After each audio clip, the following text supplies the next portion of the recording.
বাংলাদেশের তিনটি ভয়ঙ্কর শক্ত রহস্য। নরসিংদীর অভিশপ্ত কূপ।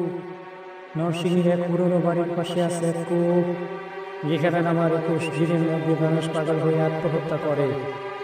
লোকজন বলে সেই কূপের নারীকে জীবন্ত ফেলে দেওয়া হয়। চট্টগ্রামের হারিয়ে যাওয়া বাড়ি। চট্টগ্রামের এক পাহাড়ি এলাকায় আছে এক বাড়ি, যা দিনে থাকে কিন্তু রাত হলে গায়েব হয়ে যায়।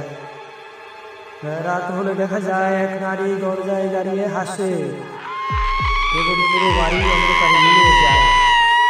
রাজশাহীর জাগ্রত কবর। রাজশাহীর এক কবর রাত 3টায় নড়ে ওঠে। ভিতর থেকে শ্বাসের শব্দ শোনা যায়, সবাই শুনে। সকালে দেখা যায় কবরের উপর মানুষের পায়ের দাগ, কিন্তু কেউ কোনো অস্তিত্ব খুঁজে পায় না। প্রিয় বন্ধুরা, কোন ঘটনা সবচাইতে ভয়ঙ্কর? কমেন্ট করে আমাকে জানাও।